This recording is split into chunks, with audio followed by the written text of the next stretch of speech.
안녕하십니까. 만화공인중개사의 저자 이용훈입니다. 오늘은 부동산 공법 제5강 시간으로서 4. 도시군관리계획의 첫 번째 시간으로서 1. 도시군관리계획 위반권자와 2. 도시군관리계획 위반 결정 절차에 대해서 같이 알아보도록 하겠습니다. 먼저 도시군관리계획의 위반권자입니다. 위반권자는 크게 세 가지 정도로 구분해서 우리가 살펴볼 수 있는데, 먼저 원칙적인 위반권자입니다. 원칙적인 위반권자. 바로 특별시장, 그 다음에 광역시장, 특별자치시장, 특별자치도지사, 그리고 시장, 군수입니다. 이 사람들이 원칙적인 위반권자로서 특광, 특특시, 군수는 관할구역에 대하여 도시군 관리계획을 위반하여야 한다. 자, 두 번째, 근데 인접지를 포함하는 경우가 있어요. 인접지, 이웃한 땅이죠. 자기 관할구역을 벗어난 인접지입니다. 인접지 포함해서 위반하는 경우에는 어떻게 해야 할 것인가? 자, 둘로 나뉘겠죠. 한 번은 협의가 됐을 때, 자, 협의가 성립된 경우이고, 다른 하나는 협의가 성립되지 아니한 경우, 이렇게 나눠서 볼 수 있습니다. 자, 협의가 성립됐을 때는 관계, 특광, 특특, 시장, 군수가 협의하여 공동으로 위반하거나 위반할 자를 정한다. 그렇죠. 공동으로 하거나 아니면 위반할 자를 정하면 됩니다. 정한. 자, 협의가 성립하지 않는 경우. 자, 이 둘로 나눠서 구분해 볼 수 있습니다. 첫 번째 경우는 위반하려는 구역이 같은 도의 관할구역이 있을 때. 같은 도. 같은 도의 관할구역이 있을 때. 또 하나는 위반하는 그 구역이 둘 이상의 시도에 거칠 때. 둘 이상의 시도의 관할구역에 걸쳐 있을 때, 이렇게 둘로 나눠볼 수가 있습니다. 먼저 같은 도에 있을 때는 관할 도지사가, 일단 도지사가 결정을 해주면 돼요. 관할 도지사가 위반할 자를 지정하고 그 사실을 고시하여야 한다. 자, 도지사가 결정합니다. 둘 이상의 시도에 걸쳐져 있을 때는 국토교통부 장관이 위반할 자를 지정하고 그 사실을 고시해야 한다. 이때는 국토교통부 장관이 결정을 합니다. 수산자원 보호구역의 경우에는 해양수산부 장관을 말합니다. 자, 이렇게 되고, 자, 이번 세 번째 예외적인 경우예요. 자, 원칙적인 거 두 개를 봤으면 이제 예외적인 경우가 있습니다. 예외적인 경우는 역시 둘로 나뉩니다. 하나는 국장이고 다른 하나는 도지사입니다. 도지사. 국장, 국토교통부 장관을 줄여서 하는 말이죠. 다음에 어느 하나에 해당하는 경우에는 국토교통부 장관이 직접 또는 관계 중앙행정기관의 장의 요청에 의하여 도시군 관리계획을 위반할 수 있다. 어떤 경우냐면 첫 번째 경우는 국가계획과 관련되는 경우예요. 국가계획과 관련되는 경우. 자, 두 번째는 둘 이상의 시도에 걸쳐 지정되는 용도지역, 용도지구 또는 용도구역과 둘 이상의 시도에 걸쳐 이루어지는 사업의 계획 중 도시군 관리 계획으로 결정해야 할 사항이 있는 경우, 즉 둘 이상의 시도에 걸쳐지는 경우죠. 예, 두 번째는. 자, 세 번째의 경우는 특광, 특특, 시장, 군수가 국장이 정한 기한까지 국장의 도시군 관리계획 조정 요구에 따라 도시군 관리계획을 정비하지 아니한 경우, 일단은 정비하지 아니한 경우, 국토교통부 장관이 요구한 기한까지 정비를 안 했어. 그러면 국토교통부 장관이 직접 또는 관계중앙행정기관 장의 요청에 의하여 도시군 관리계획을 위반할 수 있습니다. 다음 이제 도지사의 경우입니다. 도지사.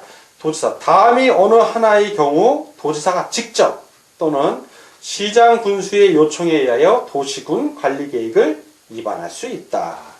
자, 첫 번째 경우는 어떤 경우냐면 둘 이상의 시군에 걸쳐 지정되는 용도지역, 용도지구 또는 용도구역과 둘 이상의 시군에 걸쳐 이루어지는 사업의 계획 중 도시군 관리계획으로 결정하여야 할 사항이 포함되어 있는 경우. 그렇죠. 이 경우는 바로 둘 이상의 시군, 관할도지사 안에 있는 겁니다. 이런 경우는 도지사가 결정을 합니다. 두 번째의 경우는 도지사가 직접 수립하는 사업의 계획으로서 도시군 관리계획으로 결정하여야 할 사항이 포함되어 있는 경우입니다. 자, 이 경우는 이제 도지사가 직접 수립하는 사업계획인데 이 사업계획이 바로 도시군 관리계획으로 결정하여야 할 사항이 포함됐을 때 그때는 도지사가 예외적으로 도시군 관리계획을 위반할 수 있습니다. 자, 이번에는 도시군 관리계획의 위반 결정 절차에 대해서 같이 알아보도록 하겠습니다.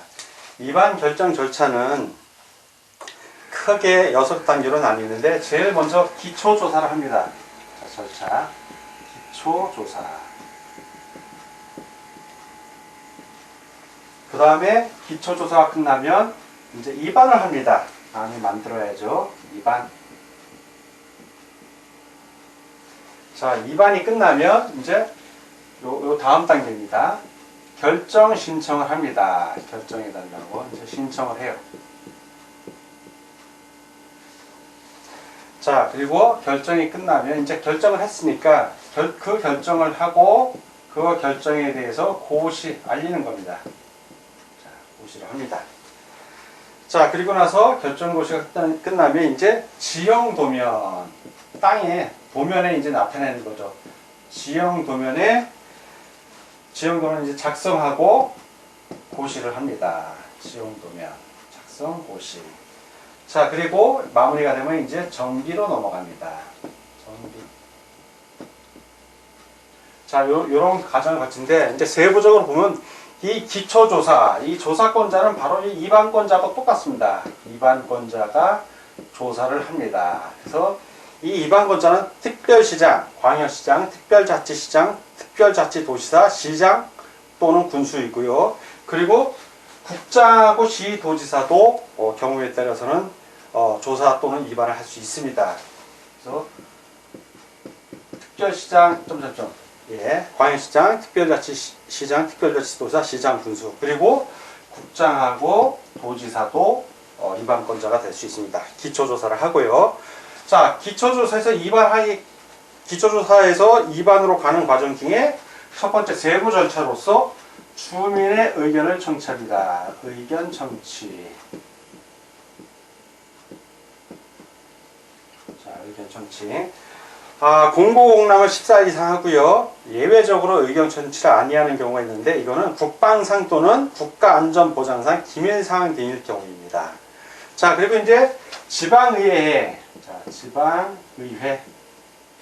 지방의회 역시 의견을 청취합니다. 의견 청취. 지방의회 의견을 청취. 그래서 특별시장, 광역시장, 특별자치시장, 특별자치도지사, 시장 또는 군수는 의견 제시 기한을 밝혀서 도시군 관리계획안을 지방의회에 송부하고 지방의회는 그 기한 내에 의견을 제시합니다. 자, 이 경우는 이제 경우에는 이제 지방의회 의견을 청취하는데 국장하고 도지사는 지방의회 의견 청취 기한을 밝혀서 도시군 관리계획안을 관계 특별시장, 광역시장, 특별자치시장, 특별자치도사, 시장 또는 군수에게 송부하여야 하고요. 관계 특광, 특특시장 또는 군수가 의견을 들어 그 결과를 국장이나 도지사에게 제출하면 됩니다. 자, 그리고 의견 청취 끝나면 이제 중요사항, 아주 중요한 사항, 이런 기초조사 과정 속에서 의견 청취를 했는데 중요사항이 있으면 이 중요사항은 다시 한번 재공고, 한 번 더 알려주는 거죠. 그리고 또 연락을 할 수 있게, 재공고, 재연락할 수 있게 주민들에게 알려주는 겁니다. 이러한 과정을 거쳐 이제 위반을 하면 그 위반권자는 누구다? 그 아는 도시군 관리계획안을 이제 만든 겁니다. 그 위반권자는 바로 특별시장, 광역시장, 특별자치시장, 특별자치도지사, 시장 또는 군수, 그리고 국장 또는 도지사를 말합니다. 자, 위반을 하면 위반권자가 이제 결정권자에게 결정 신청을 합니다. 그 결정권자는 누구냐면 시도지사, 대도시시장, 국장입니다.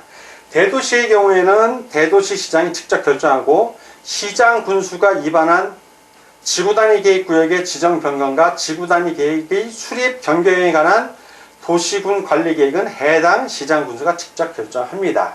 이런 경우 예외적으로. 그렇지만 시장 군수는 시도지사에게 결정을 신청을 하는데, 자, 결정 신청을 하고 이제 결정하기 전까지 단계가 있습니다. 협의를 해야 되고요. 협의. 세부 절차로서 이제 협의를 하고, 협의가 끝나면 또 심의를 해야 됩니다. 심의. 그래서 협의는 세 가지로 나누는데, 자, 시도지사가 결정하는 경우가 있고요. 시도지사가 결정하는 경우. 두 번째, 시장 군수가 결정하는 경우가 있고요. 마지막으로 국토교통부 장관이 결정하는 경우가 있습니다. 그래서 시도지사가 결정할 때는 관계 행정기관의 장과 협의하는데 30일 이간의 의견을 제시해야 되고요. 시장 군수가 결정하는 경우에 역시 관계 행정기관의 장과 협의합니다. 물론 30일 이내 의견 제시하는 건 똑같습니다. 국토교통부 장관이 결정하는 경우에도 이때는 중앙행정기관의 장과 협의합니다. 역시 30일 이내 의견 제시해야 됩니다. 자, 이제 협의가 끝나면 이제 심의인데, 시도지사가 결정할 때는 시도의 도시계획위원회의 심의를 거쳐야 되고요. 시장 군수가 결정할 때는 시군구의 도시계획위원회 심의를 거쳐야 합니다. 국토교통부 장관 결정할 때는 역시 이때는 중앙도시계획위원회의 심의를 거쳐야 합니다. 물론 시도지사가 지구단위 계획 결정 시에는 공동심의를 하는데, 시도의 건축위원회와 시도의 도시계획위원회가 공동심의합니다. 자, 이렇게 해서 협의와 심의를 거친 다음에 결정하게 되면 고시를 해야 됩니다. 결정을 했으면 알려야죠. 고시. 그래서 고시는 시도지사가 똑같습니다. 시도지사가 결정한 도시군 관리계획은 이거는 시도의 공보. 그리고 인터넷 홈페이지에 게재하여 고시하고요. 시장 군수가 결정한 도시군 관리계획은 시군 공보와 그리고 인터넷 홈페이지에 게재하여 고시합니다. 자, 국토교통부 장관이 결정한 거 역시 이건 관보에 게재합니다. 이건 관보, 국가에서 발행하는 관보요. 그리고 인터넷 홈페이지에 게재합니다. 그리고 관계 서류를 송부하고 열람하는 절차를 거치게 됩니다. 그렇게 해서 결정 고시를 하면 이제 지형 도면을 만들어야 됩니다. 그래서 지형 도면을 작성해서 고시를 하는데, 작성했으면 반드시 고시를 하는 겁니다. 그래서 시도지사가 지형 도면을 작성 승인한 경우에는 지형 도면을 시도 공보에 게재하여 고시하고요. 시장 군수가 지형 도면을 작성 승인한 경우에는 해당 지형 도면을 시군 공보에 게재하여 고시합니다. 그리고 국장이 지형 도면을 작성 또는 승인한 경우에는 지형 도면을 관보에 게재하여 고시합니다. 이 지형 도면의 작성 고시는 매우 중요합니다. 왜냐하면 도시군 관리계획의 결정의 효력은 지형 도면을 고시한 날, 지형 도면을 고시한 날, 이날 효력이 발생합니다. 이날 효력이 고시한 날 발생을 해요. 이 고시한 날 발생한다는 것은 반드시 여러분들이 암기를 해 주셔야 합니다. 자, 그리고 특례로서 도시군 관리계획 결정 당시 이미 사업이나 공사에 착수한 자는 그 사업이나 공사를 계속할 수 있습니다. 자, 이제 마지막으로 정비입니다. 정비는 5년마다 합니다. 이건 5년. 그 정비권자는 바로 그 이반권자, 그 특별시장, 광역시장, 특별자치시장, 특별자치도지사, 시장 또는 군수는 5년마다 타당성을 재검토하여 정비하여야 한다. 그렇게 도시군 관리계획 이반 결정 절차는 기초조사 이반, 결정 신청, 결정 고시, 지형도면 작성 고시, 그리고 정비, 이러한 단계를 거쳐서 이반 결정을 하게 됩니다. 자, 오늘은 부동산 공법 제5강 시간이었고요. 4. 도시군 관리계획의 첫 번째 시간으로서 1. 이반권자, 2. 이반 결정 절차에 대해서 같이 알아봤습니다. 오늘 공부하느라고 수고 많으셨습니다. 다음 시간에 뵙겠습니다. 감사합니다.